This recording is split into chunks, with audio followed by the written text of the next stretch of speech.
Thank you, folks. All right, welcome to Selectmen's Board meeting on May 14, 2019 at 3:30 here in Town Office, Jackson. And we'll call the meeting to order. First up is a big thank you to Dick Bennett. Come on up, Dick. Now we got a little present for you.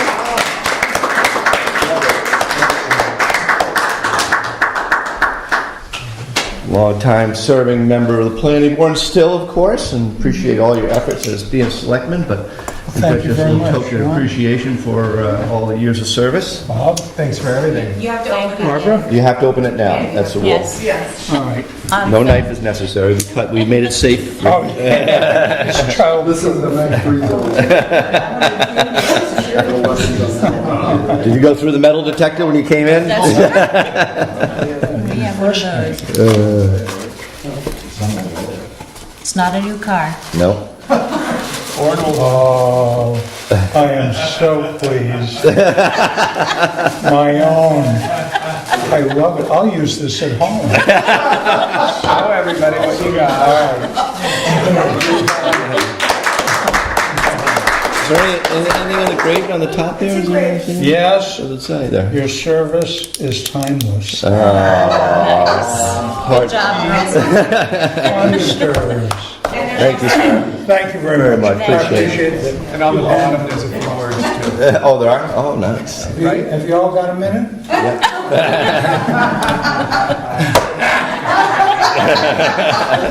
I just wanted to thank you for the opportunity to be a selectman. It was great. It's great to be part of a team, and that's what it is. You're not on your own being a selectman. You have to work with everybody, and you have to work with the rest of the employees of the town.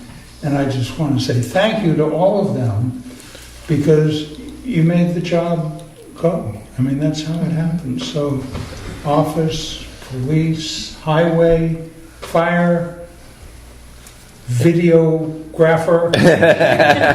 Oh, no, but that's what makes it all go. So, selectmen get to make a few decisions, but that's what makes the whole thing go round.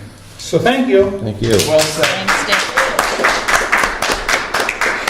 I also appreciate you sticking around for the solar project too, Dick. I really appreciate that too. So I know I'm you're so knowledgeable in that, and I appreciate that. happy to be helpful.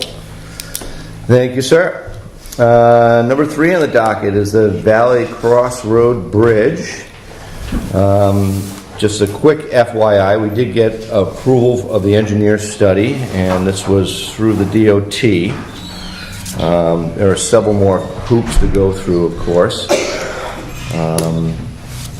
Where was that list? Here it is. We got engineering report. That's this. And we're looking for final plans sometime around September 30th. Some project advertisement. We're hoping some kind of general meeting around October 31st. Construction period sometime starting January 6th of 2020 and ending October 14th, 2020, with the physical part of the construction being July through October of 2020. So that's kind of the tentative schedule for right now. Like I said, we're hoping to hear from them soon about some kind of future meeting to make some presentation with the public. Any questions about that? Yep. I don't have any, no. It's a big project, so yeah, it doesn't surprise me that it'll take them until the end of the fall next year. Yep, and I'm glad things are moving along. We went up, Pat called me, was it 2 days ago now, Pat? I can't remember. Yesterday. Time goes by so fast when you have fun. Brought me up to the repair. They pulled up a couple of boards, flipped them over, and they had quite a bit of rot underneath them. We had, I guess, a pedestrian kind of break through one of the boards. Fortunately, didn't get hurt. But that was the reason for closing down the bridge at that time, because there was definitely some needed repairs there. Pat and I discussed a little bit about there, so obviously want to open it up to you folks, but obviously, it's going to be probably forbidden for cars for till after the repairs are done. Any thoughts about, working to keep it open for pedestrians, which I think is a possibility.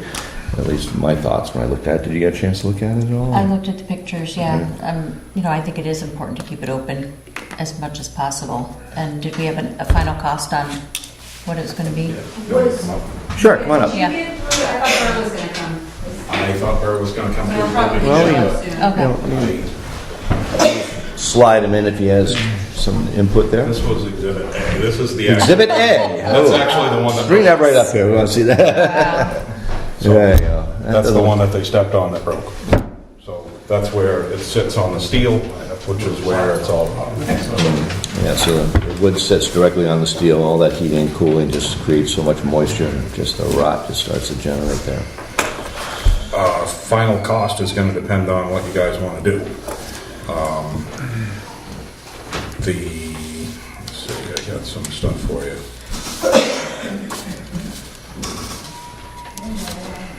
And so just so that the both of you know, I saw those pictures today too, and talked about it with Pat. I realized that you had been available and had met there and seen them when they were taking the pictures. And I just said, if we're going to make a decision today, we need to make an informed decision. And so if you can work to put together what all the options are, including how long it would take to put the options in place and what those options would cost the town, it would certainly help me feel like I'm a little more informed, to make an informed decision. And that's when we also had a conversation that, we did expect her to be here. He's not here right now, but we can go forward. One of the questions is if we wanted to open it back up to traffic, I think that the 4x6s need to be replaced. And the steel beams go across, and then there's 4x6s going the opposite way as the steel beams, and then there's runners on it, on the top where your tires go. And so the 4x6s are failing. They're rotted. I pulled 4 out in different locations that I showed you that kind of were like, yeah, that's not really safe. So to do that, I got 2 ways. You can buy pressure treated, which is what was there, or I can buy rough sawn lumber. The only problem about rough sawn lumber is it doesn't have any type of rating to it. And so Burr didn't know if, I don't know if we can get, I don't know what kind of approval, like what's down there is pressure treated 4x6, 16 foot long. So, I know a little bit about lumber, and I know that a rough sawn piece of hemlock is probably stronger than pressure treated 4x6, but I don't have a way to show that, so I don't know how much liability that would cause if something happened. So Burr was going to try and figure some of that out. To open it up to pedestrian traffic only and close off, put runners down where there's no existing runners now, would be the cheapest way out would be $700, $704 for rough sawn 2x8s. And that doesn't mean it's gonna be a little bit of money for nails. I didn't put, screws and nails isn't really in there, but just for the lumber, the cold cost on the lumber would be those rough sawn 2x8s. So, I can get rough sawn 2x6, 2x8 pressure treated is $1,000. It just kind of depends on what we can or want to put back in. And that's only for pedestrian? Yeah. $700 would deck it over so that the open spots are all closed in and it would be safe for pedestrians and bikes. If you want to do more, if we could use rough sawn, like put rough sawn 4x6s down and then new rough sawn runners down, you'd be 3 something. If we have to go with pressure treated, like replacing exactly what's there, you'd be up around close to 5,000. So passable for pedestrians, somewhere between $700 and $1,000. Yeah. $700-800. Yes, basically. Passable for cars, best case scenario would be about 35, more likely 5,000. Yeah, I just don't know And if if, it's closed, it'll be closed till probably at least October 2020. Right, right, when they're done, when they open it back up from replacement. So what's the effect on that as far as homeowners on that road? I mean, they are obviously. It's very minimal homeowner, 'cause Yeah, that it's end is vacation owners. is even less. It's Right. mostly on the other end. I mean, I know there's people that drive through it every day, and there's people that use it, but And there's no business effect really because there's nothing not that. I on mean, that. Christmas Farm Inn is on that end, and they've got their little garage, but And they the don't really tennis go. courts. Yeah. Right. I mean, it's, And there's a proper turnaround for emergency vehicles Right. down there. yeah, I mean, I would close the road right at the tennis club, and there's the Right. the And there's fire a pond is turnaround right there, you area. can turn around, and I'll keep signage, you know, I've got a sign out at Tin Mine, or Black Mountain Road. It's no Just throughway. shows that it's the bridge is closed. So I mean, it's $5,000 is a lot of money to just let For temporary. cars go through for a year, but it's an important place too, so it's, Well, I just was wondering, since we have the fire chief and the police chief here, do either one of you, care to weigh in on the options we're considering? I mean, structurally, I certainly defer to Pat on all issues associated with the construction and rebuilding of the bridge.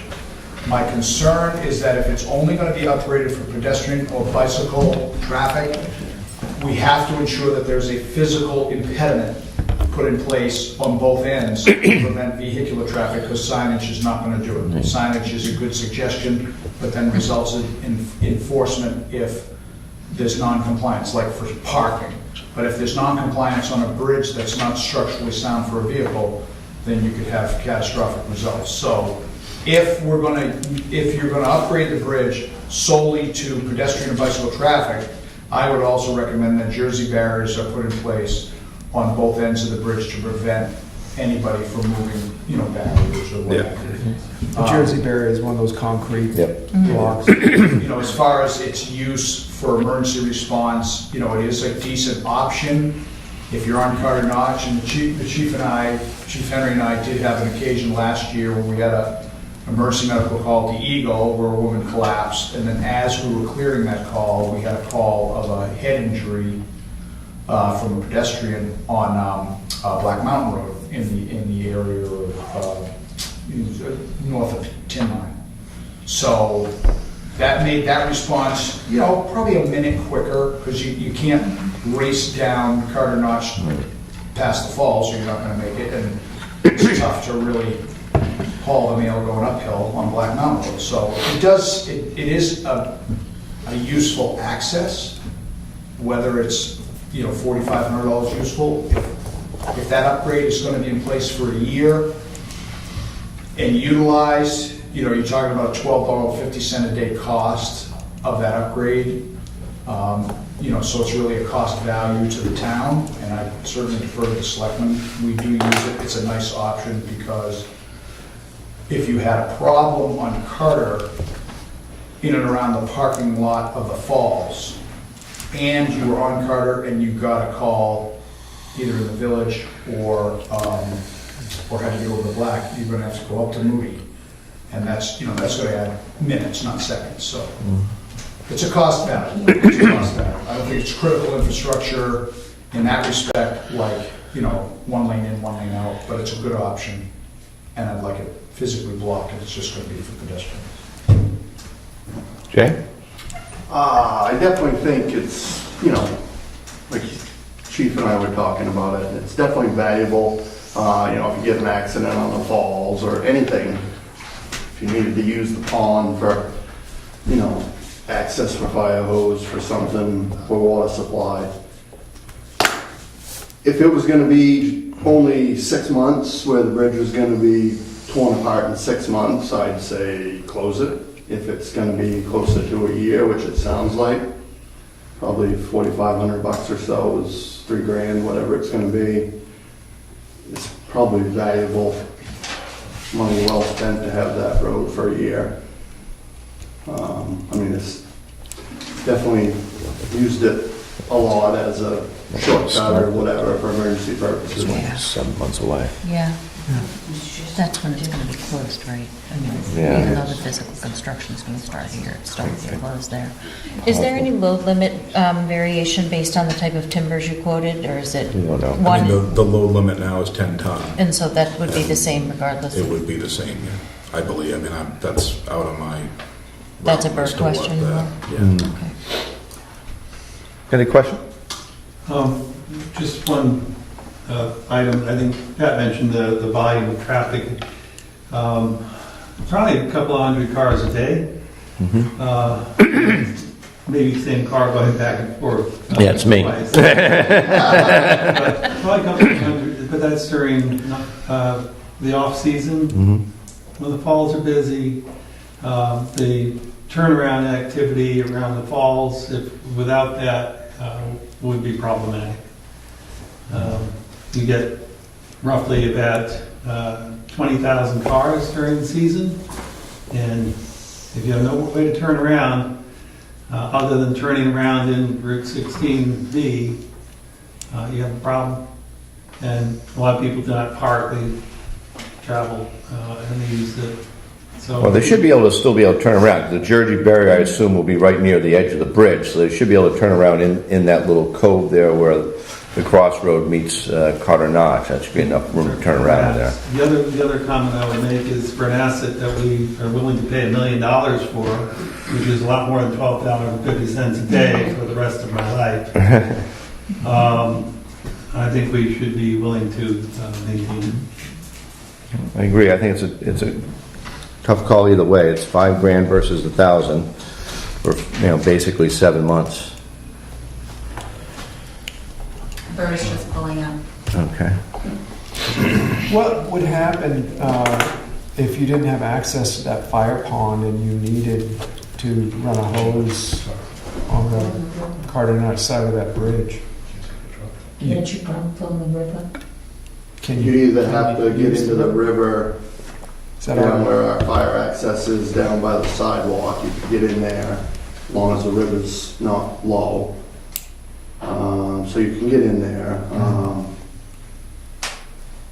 You don't take a fire truck across that bridge, do you? Not Yes. normally. I mean, you can, But the the bridge bridge- holds a lot more than 10 ton. Right, with a tanker full of water, you're not gonna take that over. Right. It's not a feasible route It's normally. not feasible. So it's not, In an emergency situation, like the town plowed over that for, it holds more than 10 ton, but that's. Or you can go, I mean, like John said, it's kind of, it's not a big deal. If you decide to close it, it's not gonna kill us. But it definitely is a useful route. You're being summoned. I mean, it's been used many times when, you have an accident in the falls, your road's closed, so then people use that way. Before, there's another comment here that says 3 weeks out on the rough sawn timber, so. To get the what are- 4x6s, So it's what are gonna we take looking 3 at weeks. time-wise for any of these options? I mean, we're gonna have to keep it closed It's until gonna be we closed resolve for this, so. probably a month before So we're I can until, get materials and get right. a few days of good weather. to go up and do it. That's fun. And is that for either option? I would imagine, sure. Yeah. I mean, if we're just gonna replace some of the runners, it's probably a little quicker, but, if it was gonna be foot traffic only, it probably wouldn't take too long. You could do it over the course of a week and probably get it all done, but. So 3 weeks to get the timber and then a week if it were foot traffic. If we and- went with the rough sawn, And then- the rough sawn's 3 weeks out because it's gotta get custom cut. Yep, and then how long to repair if it's for auto traffic as well, once you get the timber? It would take a couple of days to redo it, so it's just a matter So we're of. looking at 4 weeks. Yeah, it'd be At probably least about a another month 4 before it'd be weeks. open. John, is it 7 months from now to when the bridge, you think the bridge company is gonna close it, say, okay, it's time to start rebuilding this? Well, it says construction period here is January 6th to October 14th, where the physical part is going to be in July. So we don't know what their plans are in terms of what they have to do underneath that bridge or. And Burr might have a better idea. Do you have any idea what the difference between the construction period and the physical construction period is? They said January versus July on the timing on that? They're not gonna do any work in the middle of winter on the site, but they'll probably be prefabbing things in shops and those things, so that's. So that'll be at their shop, so that won't be interfering Right, with the right. thing, So so. that tells me that the bridge would be usable for a year. not Almost for a year, 7 yep. months. That's right. From when we get it fixed to July Yeah. 2020. One question that came up that you weren't here for, if we're looking at a rough sawn timber fix for that bridge as opposed to pressure treated timbers, the cost differential is like $1,600. But would rough sawn timbers be appropriate for a year? Would there be a different weight load if we use rough sawn versus pressure treated? We don't know. We don't necessarily understand what the differences could mean in some of those areas. I mean, being rough sawn or not really doesn't make a difference, it's the grade of the lumber. So Right. if you get rough sawn that's got little knots all through it, then it's not gonna work. But if you get rough sawn that's clear, more clear wood, doesn't have a ridiculous number of knots in it, it's good. And that's where I got a call into, I don't think they're replied yet, GPI, to see if, if they thought it was appropriate to use rough sawn, because rough sawn does not come with a grade stamp on it. I mean, most lumber, you go to the lumber yard, there's a stamp that says construction or Selectmen or whatever the grades are. Yeah. And rough sawn, it's open-ended, it's just some people saw lumber or Yeah. those things. But, so I just got a reply from them to give an answer of whether the rough sawn's appropriate or not, and I just haven't got the answer back yet. But, I mean, structurally, if it's clear wood, I mean, if it doesn't have too many knots in it, knots completely through it, then there's probably no problem whatsoever with it. But if it's loaded with knots, and most of the stuff I've seen hemlock used for is like trail work. You get the 3x8 rough sawn for trail work, and it's always looked pretty good. That's what to they me, make you know what I mean? logging bridges out of, and I Right. mean, since its purpose is. I would be very surprised if there was a practical problem with it. It's just a matter of whether somebody's afraid of covering their butt from a liability perspective. Well, that was my question. If it's not Pennywise, stamped, dollar is there a liability issue for a municipality Right. to approve construction with something like that? Right. I don't know, Not for a really, $1,600 Yeah, savings. I know, for a liability. Yeah. I'm not sure that. Oh, Did the state folks that are working on this bridge right now have any ideas? That's what they're doing there right now, right? we haven't talked to them. I mean, this really just came up this morning. It's not a bad question. Well, the question that I have is if you change something, you've changed it. Like, we don't have plans, there's not a whole lot of information on the bridge. And my question to Burr was, if you take pressure-treated 4x6s out and you replace it with something It's not. different, Different, yeah, what are you changing on the bridge? the I don't structure, I yeah. don't know that answer, so that's kind of the question that I have is I don't know what, I don't know what that does. Yeah, I Does it make it better? Does it make it worse? Pressure treated or rough, so I mean, obviously, pressure treated should last a little longer than it, but in this Yeah. case, that's not an issue, right? If Right. A year, we're not Right. gonna have any trouble with hemlock in a couple of years' time. for Right. sure. Right. Kevin? Most pressure treated is all southern yellow pine. And if you look on the scale, the only southern yellow pine and probably like, I don't know about hemlock, but something like the Douglas fir and stuff, that would be stronger. I don't, and then into some of the spruces, that would definitely be weaker than the southern yellow pine. Because I know when looking at like rafter tables and floor joist tables, and they always have the species of all the common, wood products you can buy at a lumber store, Sure. minus the engineered stuff. And I know, like I said, that it's mostly always southern yellow pine. It's probably right in the middle of the strength scale. Just my 2 cents. You know anything about hemlock, though? Nothing? Well, take a look at the table, and, you know, that would definitely tell you about the strength-wise, because it's all based on, you know, about how far something could span, Sure. you know, dimension size. And as the product is weaker product, the less the span is. Mhm. So good old Douglas fir. You can't beat it. The design tables that, you know, engineers use, the NDS design tables, and they give you all of the bending strengths and compressive strengths of all the wood. It's all statistically based because wood's hugely variable. You Sure. take one piece, it's very different than the other. Absolutely. So it's like 95% of the wood is that stronger. But it really comes down to what the quality of that lumber is. If it's not through it, that's Oh, yeah. really what the problem is. I'm sure the hemlock Compromises it. itself is not an issue. It's just the quality, you know, the grade of the lumber. Are there a series of questions that we need to get answered by somebody as far as from a liability standpoint? I mean, what happens, you know, today if the bridge fails after it's certified passable by a state? What if they don't certify it if we're not using the same product, and who's liable for that? Obviously, the town. I don't know if those are really pertinent, you know, questions to address here or not, but I am. If we could find the original design plans for the bridge, we could find the specification for what was supposed to be there, right? But the lumber that he pulled out, at least looking at the photos, I couldn't see any grade stamps on that lumber. So it's hard Here's a to... sample. You wanna look at that one? Right.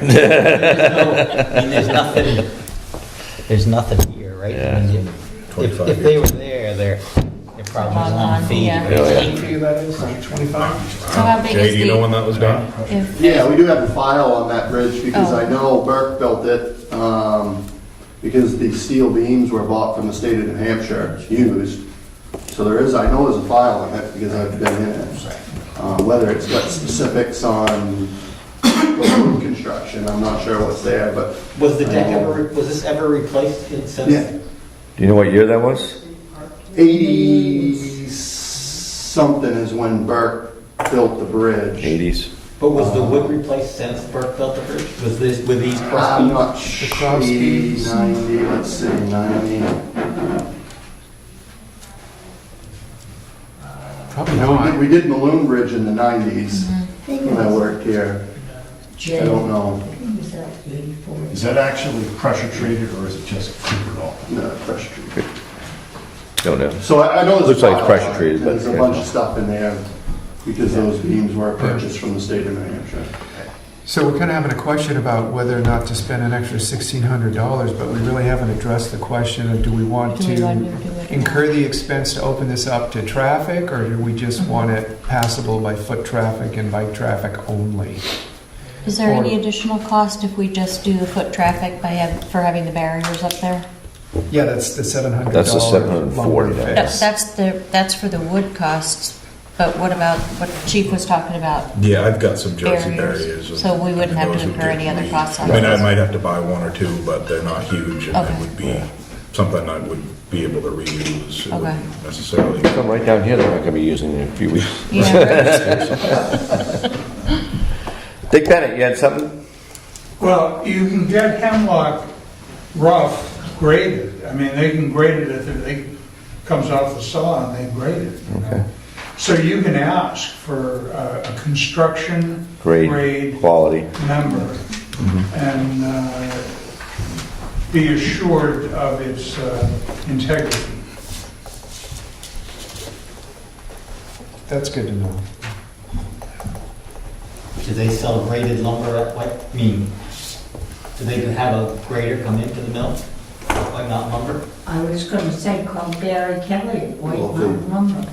They're making regular lumber that That's someone's grading it. I mean, the pressure Somebody treated has to have graded. gone to Yeah. grader school Yeah. in Memphis. Grade school? I mean, it comes down to, do you want to spend 12 If bucks you- a day to Well, put it's, the bridge back yeah, for a you want year? to keep it open, Yeah. we're gonna have to incur whatever we're gonna incur. I mean, if we gotta do the 4x6s, we know it's gonna be around 5,000. If we're gonna do roughs on, we're gonna be a little bit less. I guess it's a matter of either just saying we'll do pressure treated, or we'll maybe look into the rough sawn a little bit more, but, I mean, if you guys want it open, then we're gonna spend what it's gonna cost to make it open, I guess, right? I guess one thing I would like somebody to look at and say, hey, is it something that should be open? That's the thing. Right. You know, I mean, I don't want to put $5,000 into this and and somebody shut us down and say, hey, you shouldn't have done that. Right. You know, I want somebody professionally to look at that and say, hey, you know, this is probably not a good idea to have cars go on this until construction, or reconstruction, I should say. Can you ask the state to help with that? That's what I was going to Yeah. think of, yeah. What's his name? And get the DOT people to look at that. Who was with us? Was there any DOT people with us the other day? That's just all our group? All bridges, so. Well, Brian, just the local, Right, but, you know, the thing, but they have a whole bridge like this. yeah. Yeah, I They- think the that would vision be inspector- comforting to know. But I mean, we know the same stuff is good. Because we got 2 bridges that are built the exact same way and been that way for 30 years. So if you replace it the same way it is, I don't see a reason why you gotta have a structural engineer look at. Well, I'm just thinking the abutments, maybe that, you know, there's something that happened over the spring that, you know, maybe caused some extra, you know, concern, that's all. And I just, you know, don't want to throw $5,000 and then say you can't open it anyways, Yeah. you know? That's where the guy. GPI inspected the bridge last Right. fall, so I think they can probably give some guidance on if there's another concern besides the deck, you know. Well, can we just go with the assumption maybe that we want to open it up to traffic? Is that straight, if we can? Yeah, and I would almost wonder if there's a way we can make a decision here today, contingent on some things, Yeah. so that That's if what I think. everything that meets our expectation is, you know, shown to be the case, then that would free Pat up to order the product between Right. meetings.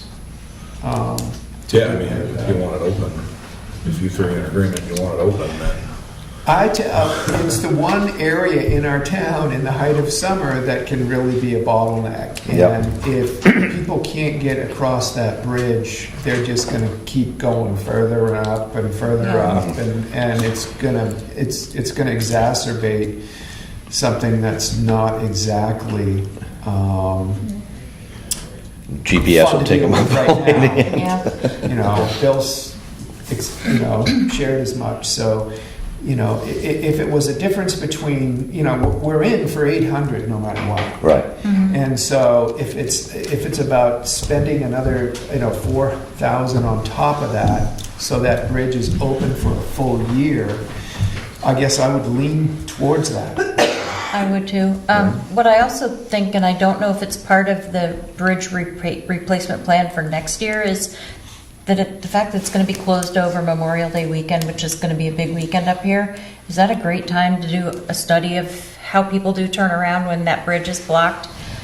Is that part of their planning on what to do when it's closed? Because I don't know how to evaluate that or anything, or maybe Chief Pearlie, you guys can keep watch Why and don't we see. do No, if they do it Memorial Day? wrong, because they'll hit something. No, this Memorial Day. Oh, this It's going to be Memorial, this closed one. for Yep. the next month, so, Right. Burge just got a response from. okay. No, I'm just From thinking GPI. it might be an interesting thing to see how traffic does revolve, so when it's closed for a year and a half, we see what kind of options we have to have open for people turning around instead of in people's driveways. I think that on the fire pond side of Valley Cross, it was very astute of Pat to block it off right there at the tennis court. Right. Because they can see it approaching, They can they've get got the landing next to the fire pond, you make a U, you got that figured out. Yeah, the Whatever false happens edges. on the Carter Notch side of the road, it has to be, the block has to be sufficiently close to the bridge, so when people inadvertently pull in, because they will, because you could have 10 signs, they'll still inadvertently pull in. Right. It would be best if they can get out without backing up. Because if we Right. have people backing up and out onto Carter Notch, it's almost invariably going to cause a collision. So if they can come in and then they'll see it's physically blocked and swoop back out, come to the stop, and go left or right. That's great. But that vehicle movement is what I foresee as being the biggest conflict, is backing out on the Carter Notch, which, anytime you're backing a vehicle, the risk of a collision with anything is higher. What you got? So they've generally said it seems reasonable to replace the cross beams on the bridge. These boards on the bridge, but they should be sort of visually inspected to make sure For they're knots, you mean? right. For the grade of the wood. But other Yeah. than that, that's pretty much what they're saying. He's trying to catch up on some of the messages, so a couple of things you don't think he completely understood along the way. And then when we were looking at the bridge, we saw some of the cross bracing under the bridge between the beams, these diaphragms that keep the beams in place were pretty much disintegrated and gone. And so I had mentioned that to them. And he made some suggestions of just checking to make sure that those beams are still plumb, so we can put a plumb on them to make sure that they're not rocking or something like that. He Twisted. Just do. Was that Steve you heard This from? is Steve from GPI. Project manager? Right. He just literally sent the message Yeah. a few minutes, 2 minutes ago. All right. I mean, if we could do some more, it sounds like you guys want to fix it for traffic. And I would What I'm say, getting. if White Mountain Lumber can grade the lumber, Yeah. that would be. That's, ideal. let's go that way and see how it That would goes. take all the question Yeah. mark If they out. can't, then We'll go the other We'll have way. to go the pressure other way. treated, and maybe we can talk to them and see just make sure what we're doing is okay, if we're putting back what was there. Is there any issues with it? And that would be, Well, that's a sounds like we real want to fix it, so. black and white thing that you'll be able to answer. Can they grade Right. it? And Right. that way, that absolves us from, working in some sort of a gray area. Right, Um, right. Do you want Primex involved at all? I don't know just yet. I mean, I think that if we've got people like GPI weighing in and a grade stamp that we can get and visual inspection on top of that, that leaves us feeling comfortable. I think it's, I don't know. I don't know if it's necessary at that point to bring them in or not. Kevin? And who? Okay. Saying Primex, should Primex be Live. weighing in on this from a liability standpoint? Bless you. I don't know. I would think so, but Yeah, right. Kevin? a bridge repair, do you normally my contract only- to make a bridge repair? No. I guess my only question is, why would you even want to put yourself in a gray area? Why would you just not put the pressure treated in there? $1,500, I mean. That's what we're Well, talking that's what about. we're Oh, saying I is know. that. Why- it's- why- what why we're- you debate it What we're for- saying is if it's not a gray area and it's only gonna be for a year, then that has, feeling fairly confident that it's not a decision that's gonna have any kind of negative impact beyond a pressure treated. And I guess my other point would be, how long does it take to decide that it's not a gray area? Does that, you lose the time every, Well, that's what we were saying, if we can get the answer to where if it's graded, construction grade, that makes everybody feel, comfortable, then. Yeah, if it's gonna take 2 weeks to find out if they can grade it or not, then it's not worth it. If they can answer that question fairly quickly, then I it's guess that's what definitely, I'm- yep, that's worth it. That's what we're talking about. Yeah, we wanna make the decision quickly as well to move the project on, but We need to find to out be what safe. the required grade is too, so that's why Right. finding the old bridge plans will tell you whether they specified construction grade or if they specified, select grade or whatever and then we have to make sure that, So we need to find the old plan. whether you get pressure treated or not, you gotta get the right grade pressure treated too, it can't Right. just be. Which I Probably can't just have be just Walmart. generic pressure treated pricing, so Not necessarily I construction. mean, it's what they carry. Would they have the you old know. plans, the GPI? No. They would have no reason to have the old plans, right? They So- were involved in There's it. a chance they may have them when they did the research for the bridge, they may, Oh, that's they true. may I didn't actually think about have that. the old Okay. bridge plans when they were doing their evaluation, I think they probably had the old plans or Okay. Yeah, GPA may have them from DOT or somebody. okay. I'll ask them just a little bit off, call back. That would be great if we can have that answered, then that would help make the decision fast. And black and white, like you said. So do we want to move this forward by making a motion right now in some way, shape, or form that allows us to feel like we can move this forward if some of these basic questions are answered? Sounds good. Okay. I'll take a motion for repairing the Valley Crossroad Bridge to make it accessible for traffic. And then whatever that would mean, I would. Whatever, whatever, I'll make that obviously will. motion. Yeah. And I'll second that. And I guess, with the assumption that we're gonna come up with As long as there's nothing that plan, comes up. yeah, something comes up one way or the other, we're gonna pay for it, was $1,600 difference, we gotta come up with Gonna it. come back and it's, oh, no, we gotta do this, and it's gonna be 15,000, we probably ought to come Then back we're to the gonna table be- and rediscuss. Right, Yes. yeah, absolutely, if it's something outrageous like that. Agreed. Any other discussion? All those in favor, say aye. Aye? Very good, thank you, Pat. I have a quick thing that got dropped on me Oh. this afternoon that I don't know if I'm out of place on giving it to you or not, but you can tell me if I am. DOT is replacing some culverts this summer, and they're replacing the culvert that goes from the post office over through the yard at the town hall, old town hall, the only town hall. So it's gonna go through that driveway. It's there now, it's just they're gonna replace it. And they need our permission to work on our property because they're gonna be outside of the right of way to get to where it goes. So I'm assuming that there isn't a problem with that. They're gonna do all of it, pave it back, everything. But they do need this sign, which is just, we have given them official permission to be on our property. Is there a time frame on it? I could do it whenever. It's up to you guys. If you guys wanna look at it, then that's fine. It's a kind of a... Is the entire loop scheduled to be paved? Yes. And do you have a sense of a timetable on that? One of the timetables is they have a whole bunch of culverts that they're gonna try and get done. So they may be bringing in another crew to try and get that done. I'm assuming it's gonna be midsummer, I don't know. Okay, all So right. they've got this out here to do, and then there's 3, 4, 5 culverts that they need to do. I assume that's part of it then, right? Yeah, and it's just where they're gonna be, there's a section between the right-of-way and the river where the culvert goes that they need the town's permission to be on, that's all. Well, that sounds easy enough for me, and I can make a motion, and I'll make a motion that we allow the State Department of Transportation to work on town property to replace the culvert that runs from the post office to the town hall. And I'll second that motion. Very well Very said. well said, yes. I'm impressed. Any other discussion? All those in favor? Say Aye. Aye. All right, thank you, Pat. There's only 2 spots, so you can sign them both.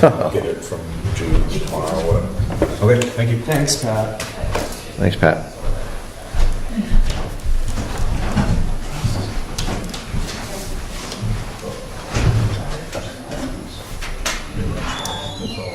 You didn't want to see Todd getting out of here. No, well, I don't think you're... All right, I'll put that there. All right, moving on to item number 4, approval of the minutes from the April 23rd, 2019 meeting. I'll make a motion to approve the minutes. All right. Second. Oh, I have to second, that's right, I have to second that. Yep. Sorry, somebody wasn't here. Yes. I will second that. Any discussion on those minutes? All those in favor, say aye. Aye. Aye. And just to mention, I don't know if you guys saw that there was, apparently last time there was some confusion on Karen's deed lien contract, annual one. So there was a little blurb added for clarification in that. Did not see that. She mentioned it last week, when she was in. Very good, thank you. All right, update on action items. I did meet with Pat and James Gleason of Riverwood Inn to go over the right-of-way and damage from the snow plowing. We did talk about some shrubbery that was a little outside the right-of-way, I guess. And I guess that got pretty heavily damaged in activity from moving things around and stuff like that. I don't know what your feelings are on replacing that shrubbery. I thought maybe that was kind of something that was in our realm of replacing, but I don't know if you had a chance to visit that, discuss that, or talked about it, and thoughts on it? So from what I understand, there were just a few bushes that we were consider replacing. 3 small rhododendrons, Rhododendrons. yeah, about $25 each, Yeah. roughly. And then you talked about where the property lines are, so he knows where planting is at. Yeah, this was idea.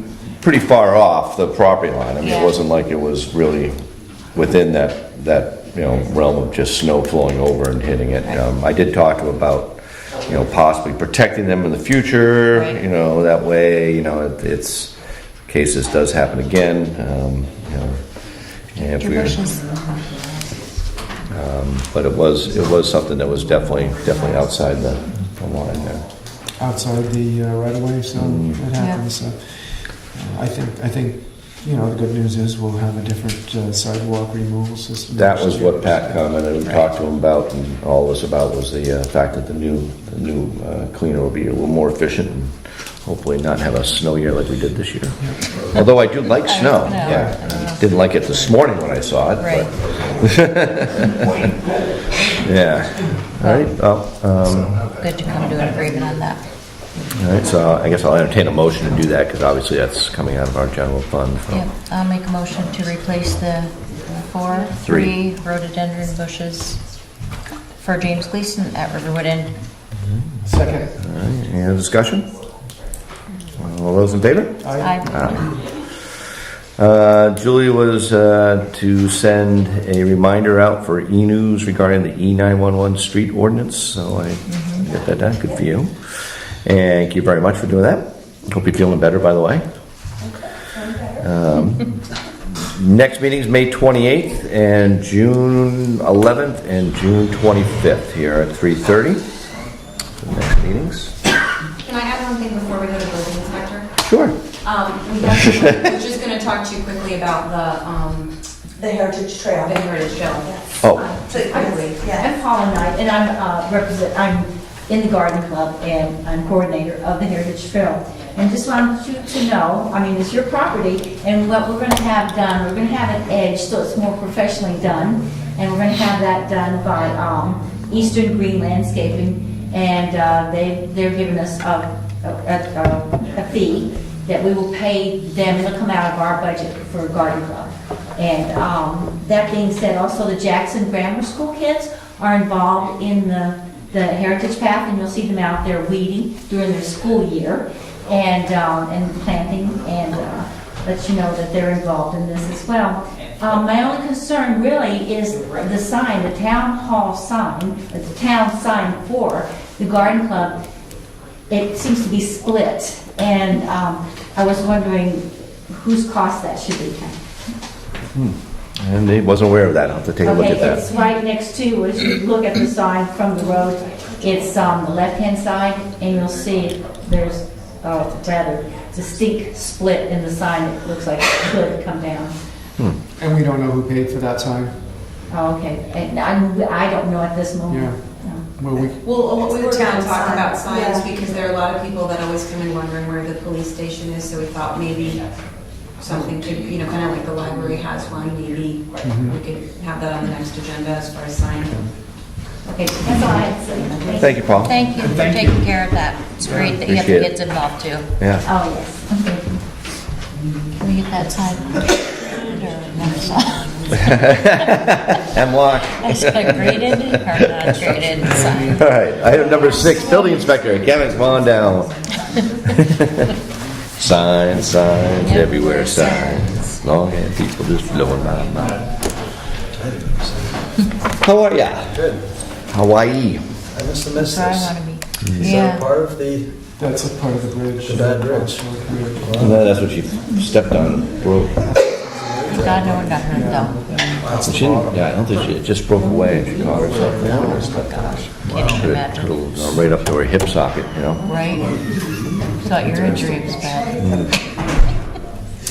well, we have, 6 new permits. We've got 187 Route 16. It's a conversion from 2 bedrooms into one big master bedroom with a new bathroom. And, and a half bath too.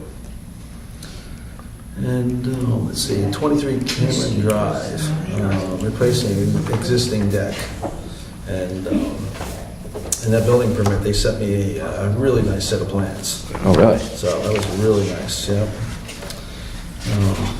80 Eagle Mountain Road. It's a renovation, lower level construction, basically replacing what's down there already. And they're actually going to put some egress windows in.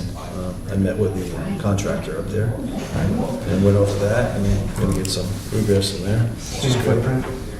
Yep, same footprint, yep. And we got a switchback way, no number yet. It's a new Big house. 7,500 square foot home. And I've talked to all the parties that are involved. That's where that driveway's cut into. Yes, it is. Yeah. Yeah. And I mean, it's a big house. And I talked to the person who's doing the excavation, because there were some rock walls going in, and had concern with them going over like 8 feet, and they're not going to go over 8 feet, so it's a good thing. And then, like I said, I think I mentioned before about foundations, that I'm getting everyone on the same page as, putting in foundations, just the required amount of rebar that the building code calls for. So anyway, I talked to the foundation guy too, and that's all. We're all good there. So, and then 10 Black Mountain Road, replacing a generator at the Jackson School. And it's a 14K, so there's a limit at 15K. There's more building codes involved once you go to 15K. So it's pretty straightforward. I actually met with an electrician. I was over there, and John, custodian. And I don't know, is that in it there, Dick? It's wired in, I'm not sure if the generator's been moved over to where the conduit is. Oh, okay, yeah, but they're working on it. And then 10 Black Mountain Road again. It's just a renewal of the building permit for the pavilion. And I believe, talking to John Marshall, I think this spring they're going to do some parking on the roof, get that covered up. Cool. And then around town, this past winter, I think maybe I mentioned about the pump houses. I came across 2 pump houses in town about like low electrical wires. Well, we all know how tall the snowbanks were. Yeah. And there was on Red Barn Road. Anyway, there's some kids playing on the snowbank. They're pretty close to this. Oh. Yeah, just service hookup. And anyway, I just told them to stay away. But anyway, I met with the association, and they're going to get that all replaced and get it back up to code. It was probably put back in the 70s. It's still, I mean, it's that vintage. So anyway, they met with the co-op yesterday, and they just said we need to find an electrician. So we're going to get that done.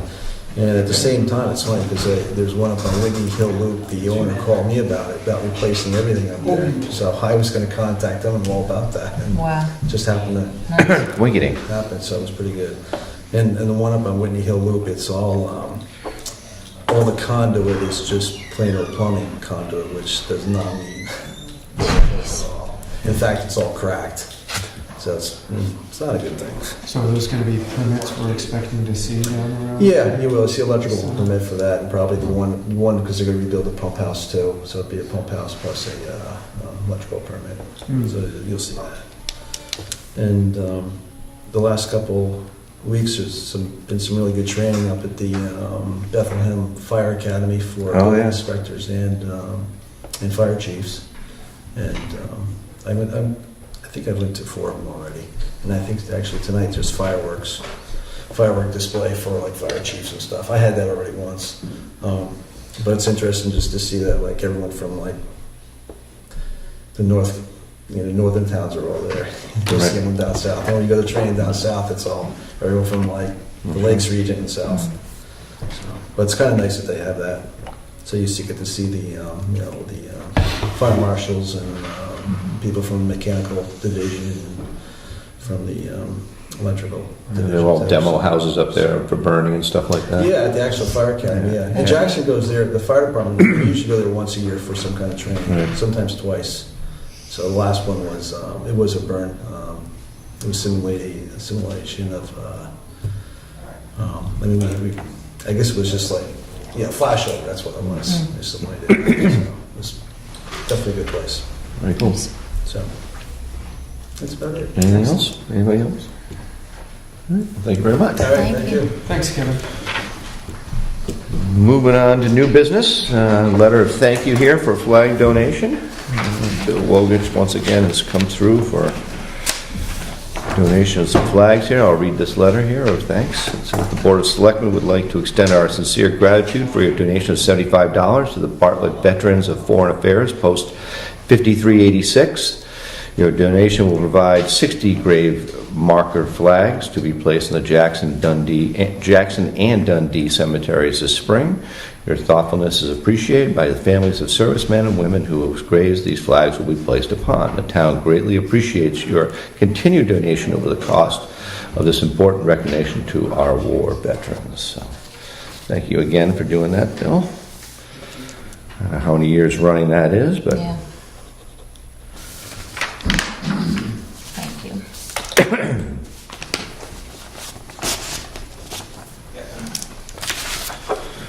there you go.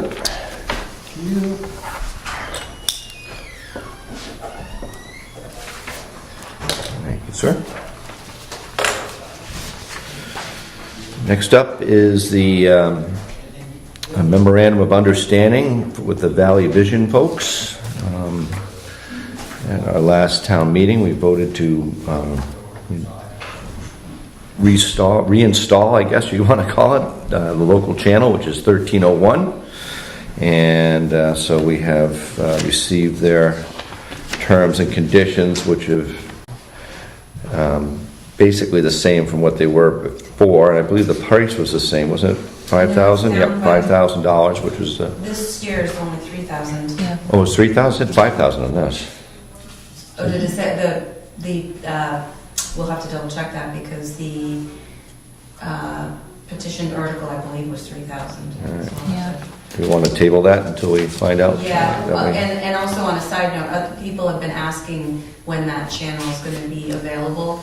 We contacted Conway because that's who I guess gives the authorization to set it up. And I guess Tom Holmes has reached out to Spectrum several times, so we don't know what the holdup is, but they're working on getting that.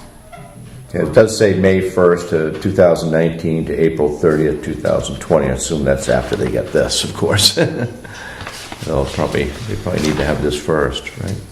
Well, they requested that we send a letter saying, can you please start it prior to getting the MOU, because they hadn't even drawn up the MOU yet. Okay. So we sent Tom Holmes a letter asking that, and so it's still pending. So it would be, if the motion was 3,000, then that number would need to be changed before we sign it. Right. Because I think there's probably some confusion, because I think that the petitioned article, I think came from Valley Vision, and Right. Conway probably just used the same Yeah. letter they had previously. More than likely. So I would make a motion that we approve the MOU in the amount of $3,000, so that it would be contingent upon that getting cleared up. And we can sign it, Alicia? Yeah. Yes, and I'll second the motion. All right, any discussion on that? All right, all those in favor? Aye. Aye, that's a good idea. Thank you. Yeah, we can come in. All right. All right, so next on the docket here is the solar project, revision energy contract review and tree clearing. This was reviewed by Peter for the installation of the facility for the solar stuff, solar panels. Peter created a response back to Revision Energy with some questions that he felt needed to be addressed. So if you guys agree, I can send that Peter's response to them, and then when the questions come in. Yeah, I'm just seeing this for the first time. Yeah. Yeah. His response.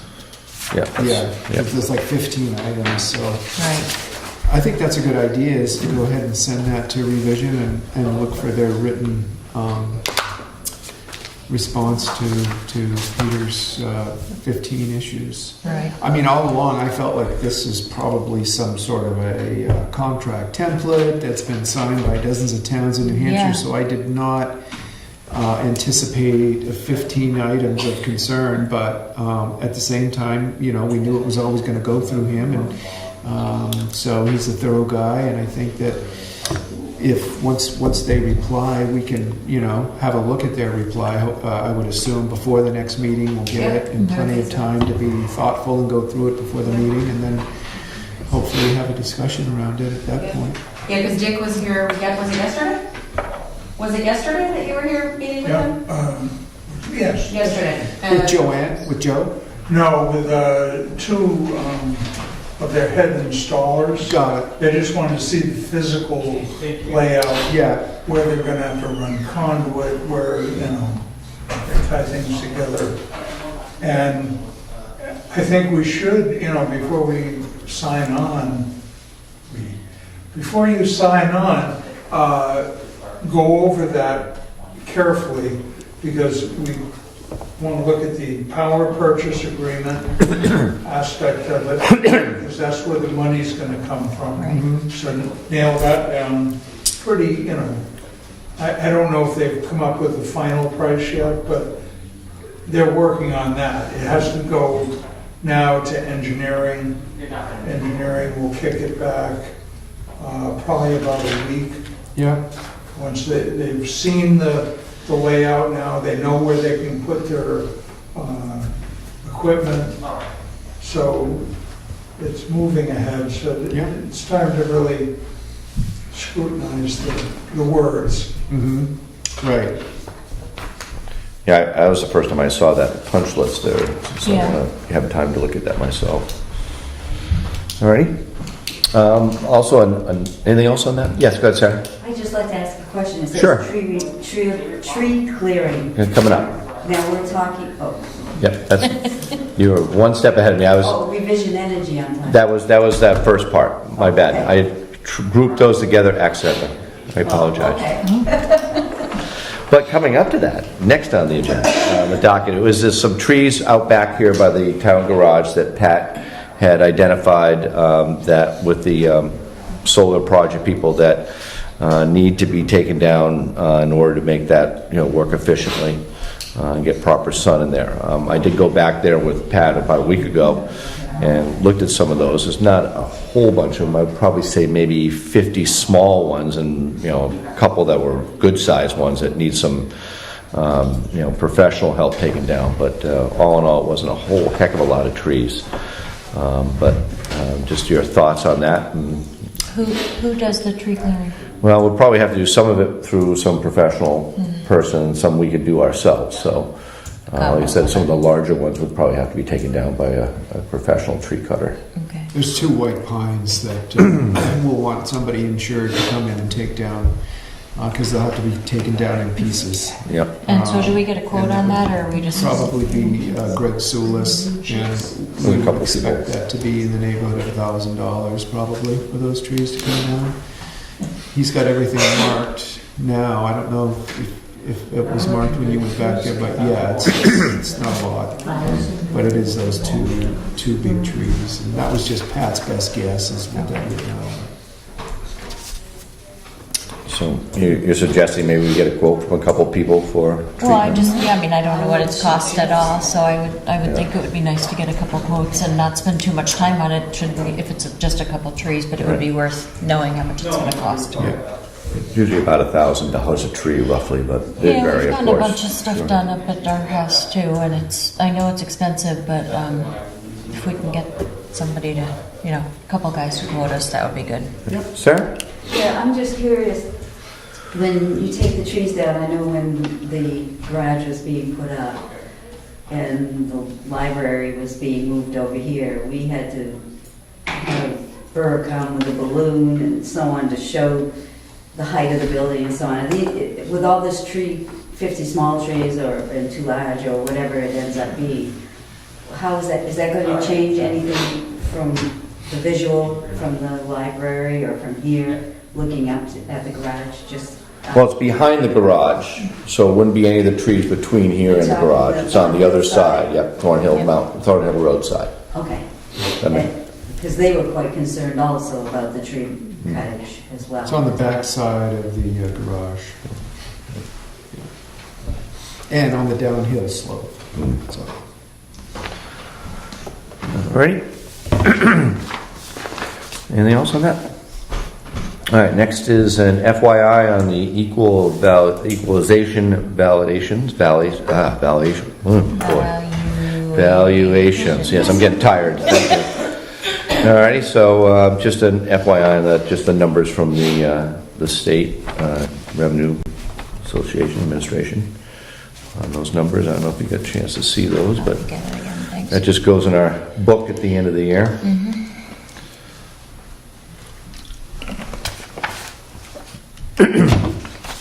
that's the email that came out, right?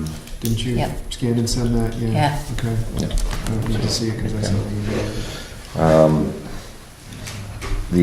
Let's see, total for 2018 was $411,811,613, including utility valuations, and then not including was $409,454,060. So it's without the utilities. All right.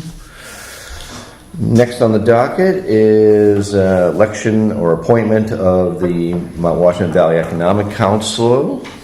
This is, we've had Scott Badger as our representative in the past, and he is elected to, or decided to do that again if we would so like to re-elect him, renominate him, I guess. I will make a motion to re-elect Scott Badger as our representative at the Mount Washington Valley Economic Council. Any discussion on that? Nope. All those in favor? Aye. Aye. I guess we don't have to sign anything there, no? We'll sign it. All right, item F here, liquor license extension request for the Red Fox Bar and Grill. Town of Jackson, New Hampshire gives permission from Mike Mallet Corporation, the Red Fox Bar and Grill on 49 Route 16 to expand its service area as current liquor license to the newly added patio area. So that's been suggested there, an outside patio. Any discussion or motions for that? He's had the inspector come and take a look at where he's doing that. They typically sign off on that. Yeah, there's a report. Yeah, there's another there. Yeah, I think this comes first, right? There Then it they is. go and check it. That last page. Right, but Oh, there it is, yeah. Great. Okay, great. Well, I'll make a Capacity, motion. 50 people. We approve the extension request for the Red Fox Bar and Grill. I will second the motion. Any further discussion? All those in favor? Aye. Aye.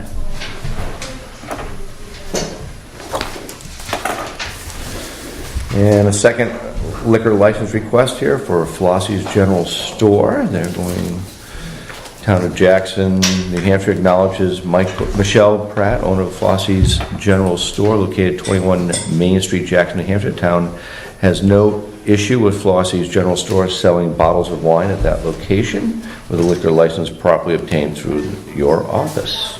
And I'll make a motion to approve the liquor license request for Flossie's. Second. Any discussion? All those in favor? Aye. Aye.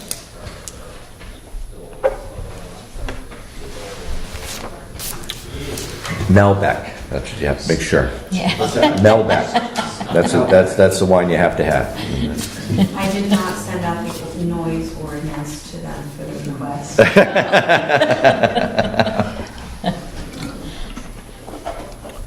Or not ordinance, but noise. I don't know what she's doing in there. I'm just telling you, you'll make a million if you have it. I come home every day, it's something different. Well, good luck to that. Entrepreneur, yeah. Good for you. All right, any other new business? Anybody have anything? I have none. Nope. Moving on to old business, and that's just the budget report. 35% of the budget we're at this point. So, see anything that's particularly high or low or anything on that we're over budget on, so we're obviously not under budget this time, not over budget this time, yep. But general government's at 37%, public safety is at 29%, highways, bridges, street lighting is 34%, solid waste is 28%, health and welfare 4%, culture and recreation is 42%, debt service is 83%, but we pay that off early. Patriotic purposes is 100%, and other cultural recreation 100%. Again, those are just $3,000 items that we pay off early in the year. So, any questions on the budget? I have none. No. Alrighty, moving on to public comments. Any public comments? Sarah?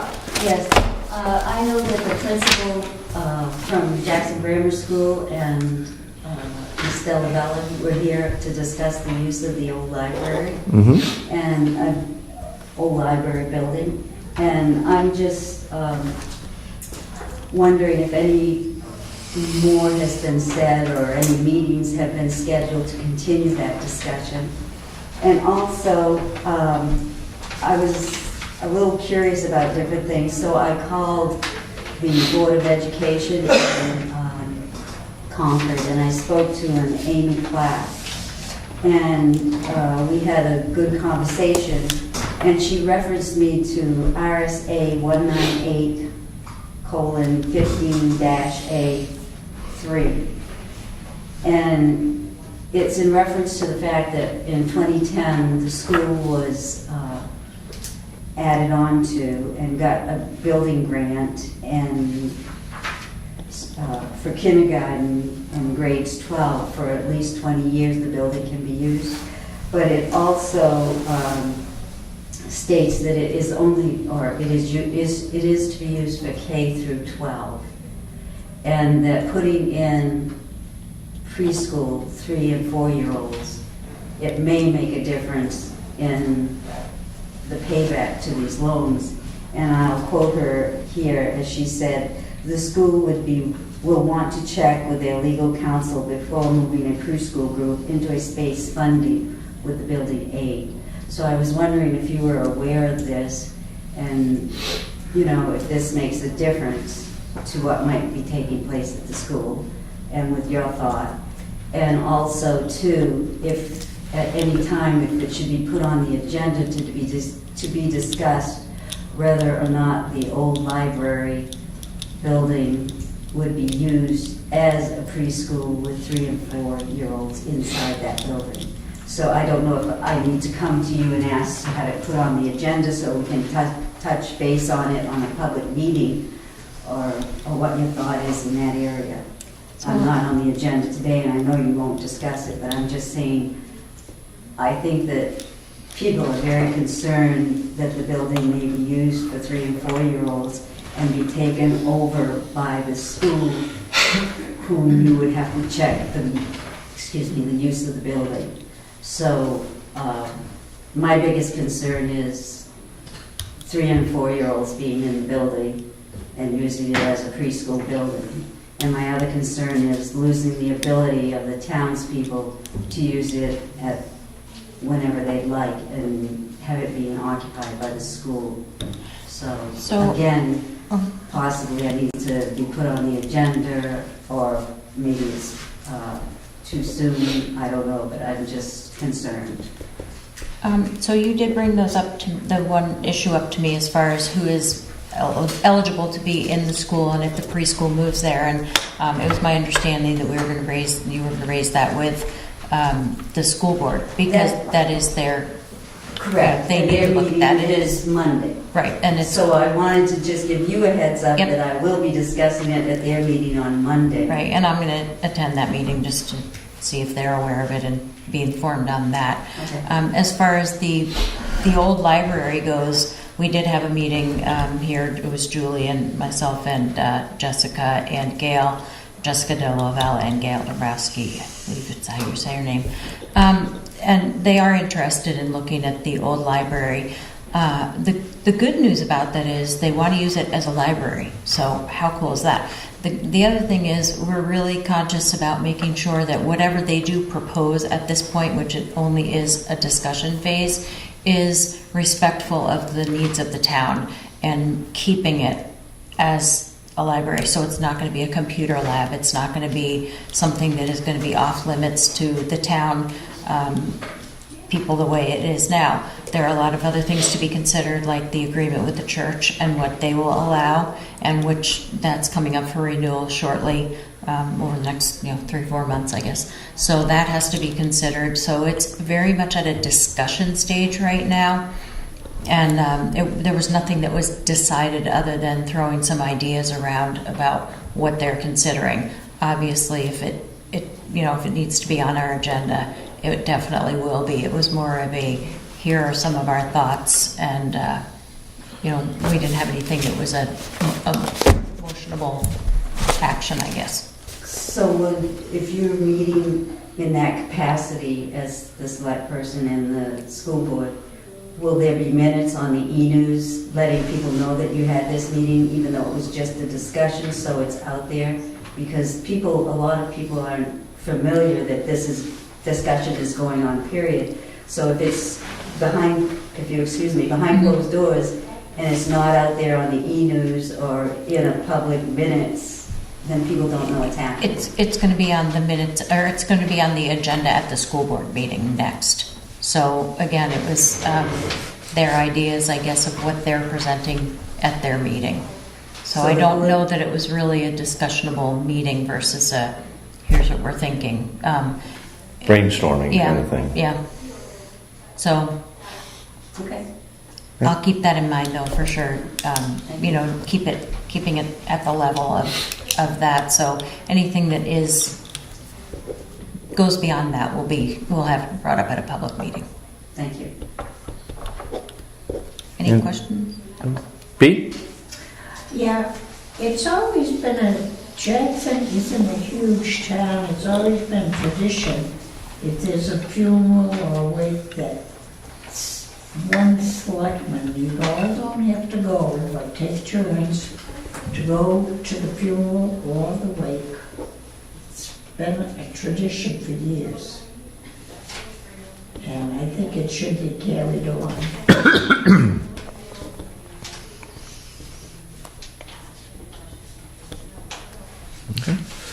Joyce? I wish that I might have gotten on the agenda. I didn't. A small group, 3 of us met late yesterday, regarding... Did you take minutes? Just kidding, I'm just teasing you. Actually, but I could give you a concise rundown of what happened, and I will. Please. We met briefly to discuss how the Protestant Church Chapel Association feels what we might want to do with the new contract or the revision of a contract between the town and the PCA. And my understanding is that, Barbara, you will be the select person who will be meeting regarding that. You'll be meeting with us? No? Yes. Oh, okay. I'm forgetting how many. I've just about ready to cross your name off. I just wrote it down. So we met and we sort of we have a good idea of what we would like to talk about, and we have very few changes. Cool. And we don't know what your thoughts are. And I'm not asking you to give us a date for a meeting, but we would like to see this move along so that the contract will be ready to be renewed in August when that Due in comes. August. Okay. So, Excellent. if you at some point could let me know when a meeting time would be good for you, we'll set I will something touch up. base with you after this, and we'll come up with some ideas for Great. that. Thank Thanks. you. Awesome. Thank you very much. Sarah? I took it in the sense of what you just said about the minutes, but there is a bit of a difference. We're talking about public funds, public... I'm just Josh. And, Okay. But I'm just saying, I really feel that to keep transparency in what's happening with people's tax dollars and their properties, that minutes are appropriate. And just so you know, there was no financial impact at all, and that was something that was very evident and brought up at our meeting when we were discussing that there is no way that this meeting should talk about anything that would affect people's tax dollars one way or the other, so. But not only the tax dollars, but the use of the building. Agreed. It's going to change the whole use of the building. Yep. So that's, I guess, another point. But, you know, I understood it and I took it in the way you meant it, but that's why. Yeah, we're not going to do anything without notifying No. people and keep you informed. I mean, I know, we're trying to kick around ideas. I know, when Dick was select board, we took a little heat for, thinking about moving the building and things like that. We just try to come up with ideas. We kick them around and we get feedback from people and we try to, work our way through what's a good idea and what's not based upon that feedback. So, I'm trying to think of what was the other one that we kicked around that didn't go besides moving the old library. There was another one we did there. Using the chamber. Oh, yes, move Yeah. the chamber in there. We got a lot of feedback from that. And that's exactly what we want. But don't think we're not going to try to do things to improve this town, and we're certainly not going to do it behind closed doors, okay? So I can guarantee you that. Okay, and another suggestion, if I can just finish, that I thought too, when that was being talked about, that it might have been appropriate to have the select board last March or the school board last March, when we have all the voters together, to have mentioned the possibility of these different aspects of what they're thinking about doing to our town buildings. I don't think Because that you was have a even a large thought group of then. people. Yeah, I think that had already gone south on that before we even, wasn't even going to come up at the town meeting because we already knew what the result was on that. So I think it was a moot point, but I agree with you. Yeah. 100%. We are certainly not going to try to pull the wool over anybody's eyes when it comes to doing things to improve the town. Thank you. Yeah. Yeah, go ahead. With the bridge, I don't know if you went down to look at the bridge. I have. The bridge looks amazing. It looks awesome. And so with it opening in a week or 10 days or whenever they get it open, I'm gonna be coming back here all the time complaining about speeding. The chief already said it twice in this meeting that signs mean nothing, and he is absolutely correct. A physical presence by our police department would be greatly appreciated on that in the town, because it's crazy. Yeah, I know, we get it from other places in town, not just the covered bridge. I'm sure you do. It's, And I guess that's my- unless we're going to go to a place where we're going to hire constant police force on that bridge and every other place that town people think is going to be, it's going to be very expensive. So we'll do our best to try to do it, but it's going to be something that's going to be, But when I see when it's available, I can obviously. see the police department from my house, and when I never see them in a course of 3 or 4 days, did we even have coverage on Saturday or Sunday night? I don't think we did. Well, the other thing, Kevin, is, we got very little amount of momentum last year on trying to get that radar, the electronic sign. We did never do anything as far as putting a warrant forward for that. And maybe it's something that we look into again that would help, and maybe we do some kind of. I'm not belittling No, anybody. I'm just saying. I know.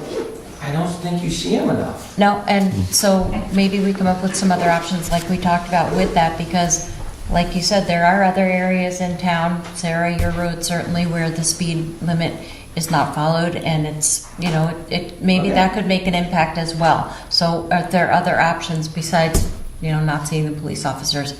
Maybe there are other options we can explore too. Okay.